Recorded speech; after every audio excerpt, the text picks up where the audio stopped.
Hello, and welcome back to Always Be Better with Mel Wyndham. Today, we're going to explore supply and demand as we begin our journey into economics. I'm hoping to share the simplest concepts to make this easier to understand. First off, economics is all about incentives. As money flows freely, people are producing and consuming, and the quality of life increases. But what makes a person want to part with their money? And what makes a person want to produce something? What are the incentives? If we understand this in the big picture, we can then help to create a prosperous environment to allow for maximal efficiency and productivity, so everyone can be happy. Now let's start with a simple example. Ice cream. We want to sell it, and we have 9 potential customers. Each of them has different tastes. So let's ask, how much are they willing to pay for an ice cream cone? Alfred is really picky. He'd rather eat pie than ice cream, so he'll only pay $1. This means if we charge $1 or less, he'll buy a cone. If we charge more than $1, then he'll say no deal and buy something else. Ivan, on the other hand, really loves ice cream. So much so, he'd pay $9. To most people, this might sound expensive, but maybe Ivan has a lot of money to spend, or it's simply the value he places on an ice cream cone. The other 7 customers fall somewhere in between. I'll just fill in the rest of the chart. Now let's fill out another chart. Say I set the price at $1. How many people are going to buy a cone? Let's see. Alfred will buy one because we're at his price. Betsy will too because she's willing to pay anything up to $2. So they're all going to buy a cone all the way down to Ivan. So 9 people will buy. What if we set the price at $2? Alfred will say, no thanks, but the other 8 will still pay, so 8 people. We can continue filling out this chart all the way down to $9, where only Ivan will buy.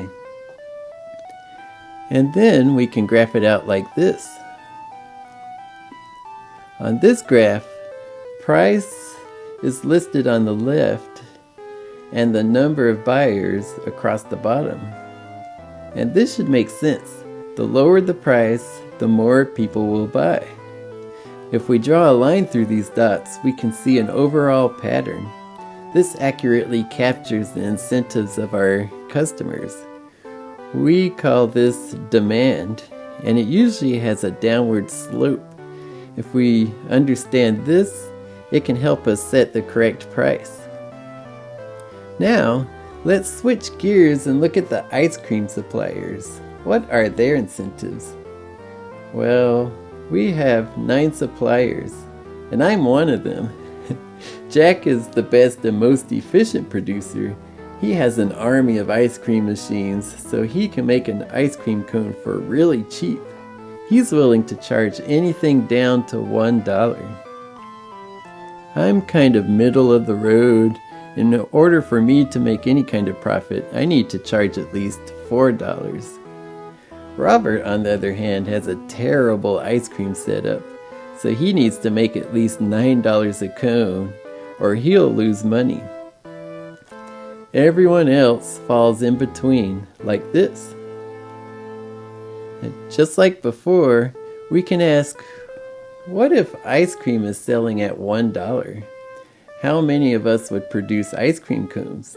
Well, not me, because I'd lose money, so I'd be out. The same with Robert.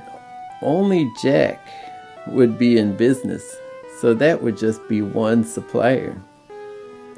At $2, 2 of us can sell. At $9, all of us can sell. If we chart this out, it would look like this. This is our supply graph.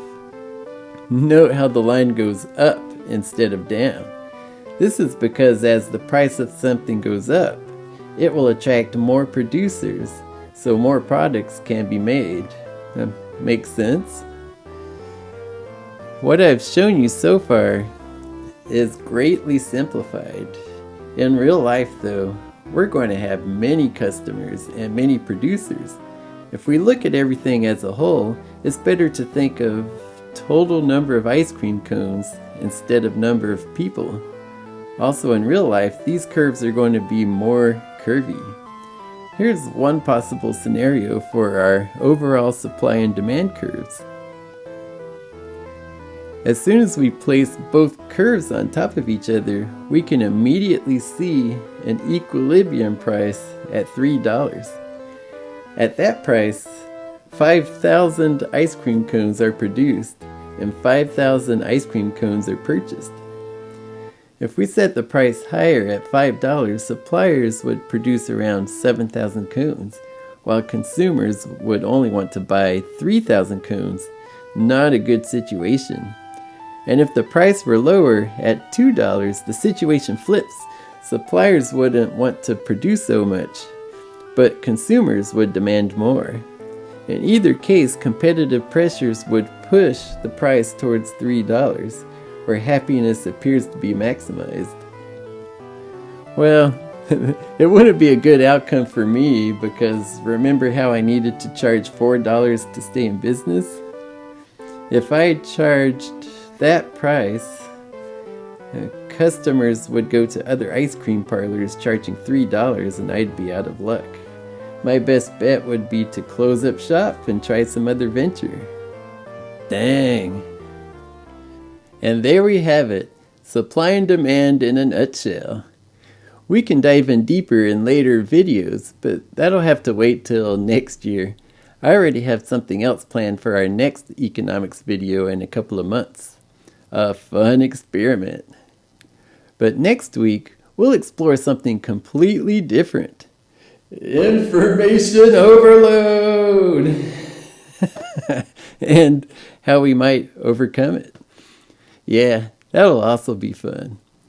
If you've enjoyed today's session, then make sure to like and subscribe. And thank you for watching. Remember, we can always be better.